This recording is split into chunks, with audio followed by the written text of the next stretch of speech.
Titre du roman Les secrets enfouis d'Afrique, Kwame, à la recherche des trésors perdus. Titre L'énigme des oracles. Chapitre 1. Un nouveau départ. Dans la chaleur étouffante d'Abidjan, capitale de la Côte d'Ivoire, le commissaire Yannick Kwame repose son regard fatigué sur la foule animée du marché. Kwame est un homme atypique pour un policier. Grand, la peau marquée par le soleil, ses longs cheveux tressés trahissent ses racines. Issu d'une famille de guérisseurs, Kwame a toujours eu un lien particulier avec le monde spirituel, mais il a choisi de suivre une carrière dans la police. Ses collègues l'admirent pour ses compétences d'enquêteur, mais beaucoup restent perplexes face à ses croyances.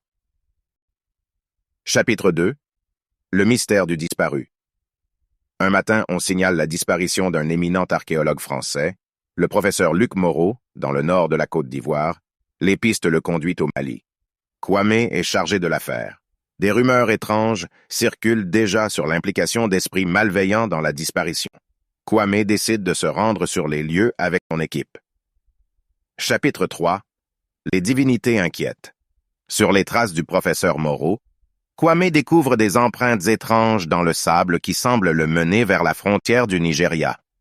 Une fois sur le territoire voisin, il fait la connaissance de Nneka, une jeune femme nigériane aussi mystérieuse que belle, qui prétend être en contact avec les divinités Yoruba.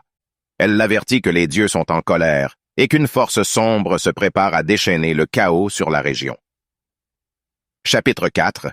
Une alliance impromptue, sceptique mais intriguée, Kwame décide de s'allier avec Nneka pour résoudre le mystère de la disparition du professeur Moreau. Leur enquête les entraîne dans un voyage palpitant à travers des paysages exotiques, où les forces surnaturelles semblent se mêler aux crimes humains. Chaque étape de leur parcours révèle des indices énigmatiques et des rencontres avec des personnages hauts en couleur. Chapitre 5. Les secrets des divinités. Alors que Kwame et Nneka approfondissent leur enquête, ils découvrent un complot machiavélique impliquant des trafiquants d'art et des adeptes occultes. Les divinités Yoruba semblent être à la fois la clé du mystère et sa plus grande menace.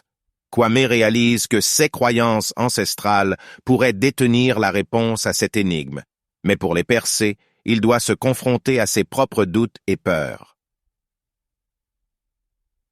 Chapitre 6. Le défi de l'harmonie.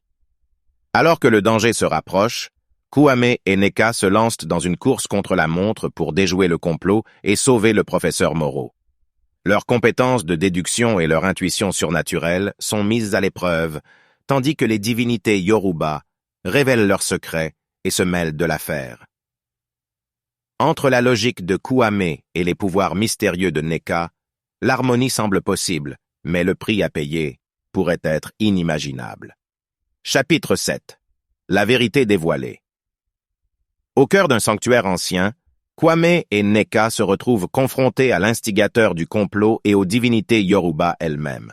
Les réponses qu'ils obtiennent dépassent de loin leurs attentes et la frontière entre le monde des hommes et celui des esprits s'estompe. Épilogue, la frontière du réel. De retour à Abidjan, Kwame et Nneka restent amis, liés par l'étrange expérience qu'ils ont vécue ensemble. Kwame réalise que son héritage spirituel fait partie intégrante de qui il est et de son approche de la vie et du travail. Avec une nouvelle compréhension de l'équilibre entre le tangible et l'intangible, il est prêt à affronter de futures enquêtes avec une vision plus ouverte du monde qui l'entoure. Car certaines énigmes ne peuvent être résolues qu'en écoutant les murmures de l'au-delà.